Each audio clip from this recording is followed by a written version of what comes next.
folks who went before us blazed the trail through history. The heritage they left behind is part of you and me. All the dreams they still live on, and it makes me proud to be a living, breathing part of it all, the American legacy.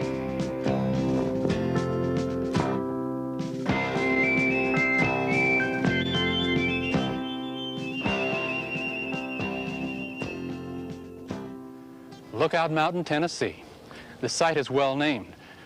From this point, high above the surrounding land, you can look out for 100 miles up and down this great river valley. The Indians called the site by a different name, Chattanooga, meaning mountain rising to a point. The early settlers borrowed from that Indian term to name the city that you see in the distance.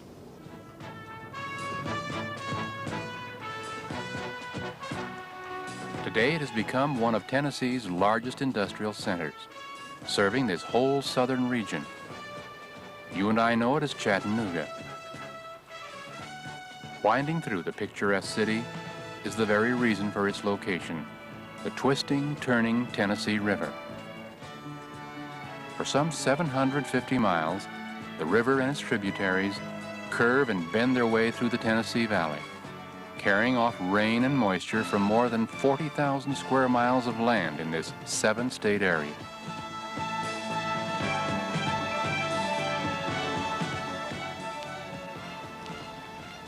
It's not the size or length of this river valley that makes it so important in our history, but rather the changes that have taken place here in this region over those many years.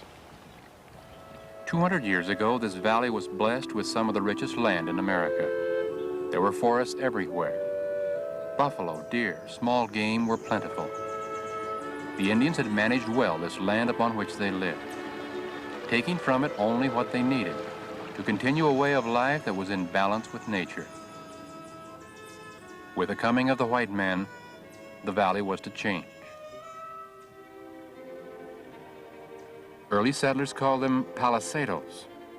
Today we would call them a palisade, a wall-like fence of sharpened logs placed deep in the ground to form a barrier. This barrier became the first English fort built here in what is now eastern Tennessee. It was called Fort Loudon. The palisade has been restored to look much as it did when it was built way back in 1756. In those early days, this site was in the center of the great Cherokee Nation. But strangely enough, Fort Loudon was not built to keep the Indians out, but rather to protect the Indians and their families, along with those of the English soldiers and traders who lived here. This was a time when England needed the friendship of the Cherokee Nation to help protect the southern frontier of her English colonies against her enemy, the French. In the year Fort Loudon was built, French soldiers and trappers were threatening to occupy parts of the Tennessee Valley. For 3 years, the fort served its purpose in helping the English to hold on to its southern frontier. By the time England had defeated the French in 1763 to gain control over all of eastern North America, this fort had been destroyed, many of its soldiers killed or scattered. But in those few years, Fort Loudon had helped in a small way to make sure that this would be an English-speaking country. It had also done its part in preparing the way for colonial expansion, with its soldiers and traders having pioneered the trails through the nearby mountains and fertile Indian valleys. By 1769, the first home had been built here in Tennessee, not far from this log house, which was begun a year later by a man named William Cobb. This is historic Rocky Mount, one of the oldest buildings in the state.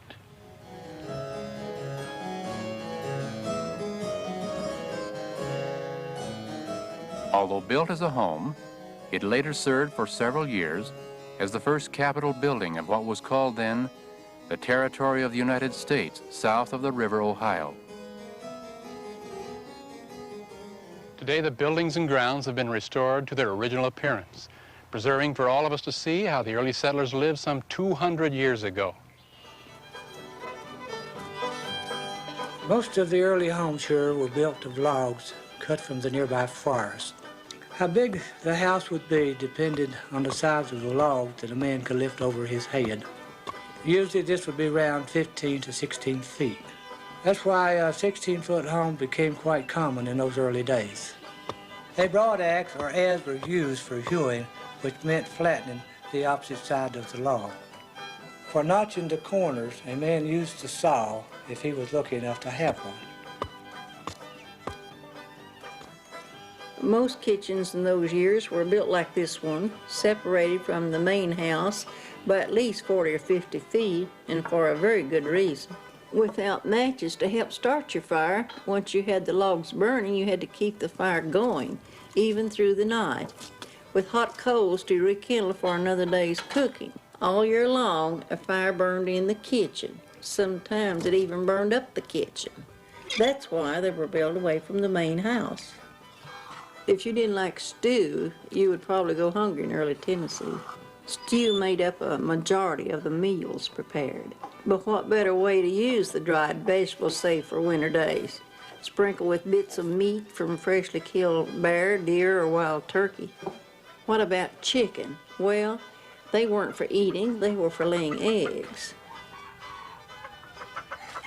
To clothe his family, a man had to plant and grow his own flax. Flax contained a fiber-like material that could be woven into linen, or laces, or rope.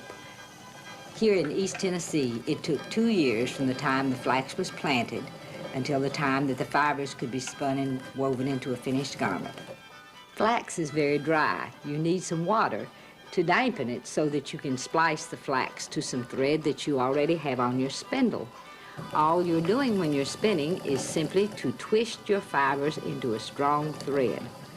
Once flax is spun into a thread, it is called linen. This is homespun linen thread.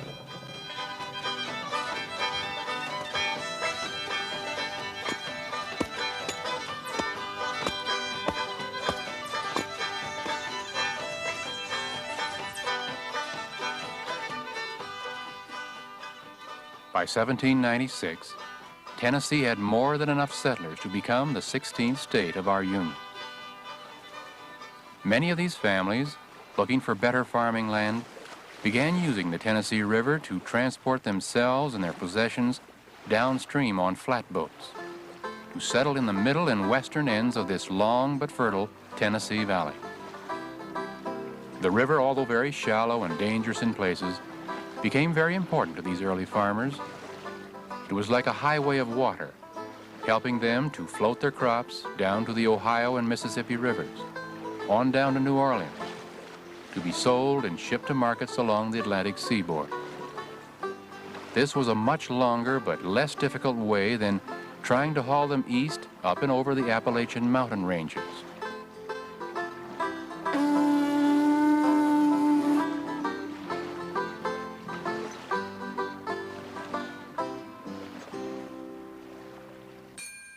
It wasn't long before most of the rich farming land in the entire valley had been claimed and cleared of trees, plowed and planted in crops.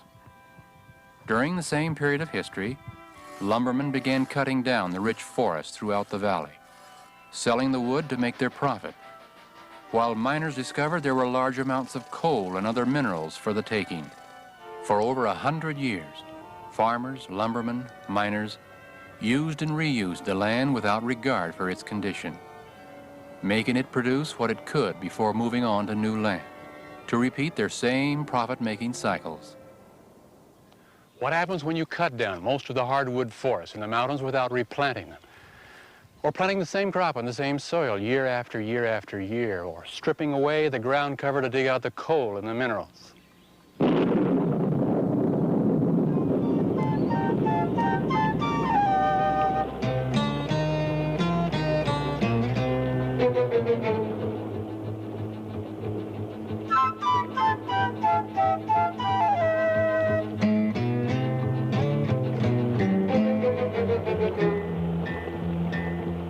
Without trees, grasslands, or carefully planted crops to catch and absorb the large amounts of yearly rain, water will quickly run off such eroded land, filling rivers to overflowing.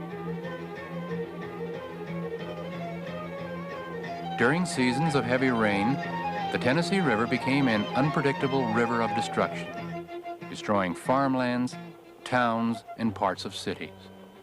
How do you control an uncontrollable river? That question has been asked for many years here in the Tennessee Valley. The solution to the problem began in 1933 through an enormous construction project called the TVA, the Tennessee Valley Authority. The project was so big and so far-reaching that it had to be financed entirely by the United States government.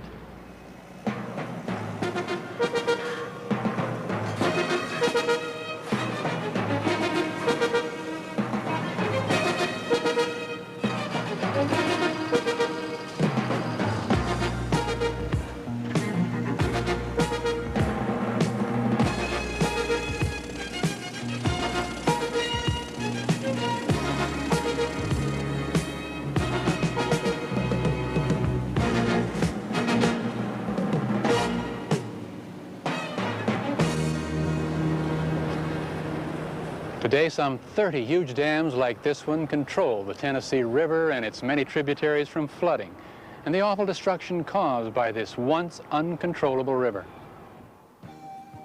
This is Chickamauga Dam, located 7 miles upstream from the city of Chattanooga. This giant piece of concrete not only holds back the Tennessee River, but has backed it up some 50 miles into a huge storage reservoir to catch floodwaters, allowing only enough water to flow downstream to keep the river at a proper depth for shipping. On the main river alone, 9 giant dams were built for flood control at key positions all along the valley, from Paducah, Kentucky, up to Knoxville, Tennessee. If we straightened out the Tennessee River like this, it is easier to visualize the series of 9 dams, each backing up the river into 9 reservoirs, and each capable of catching and holding periodic floodwaters. Turned sideways, they resemble a giant staircase of water, each with a set of locks capable of raising or lowering ships from one part of the river to the next. For the first time in its history, the Tennessee River is now deep enough to handle large cargo-carrying ships.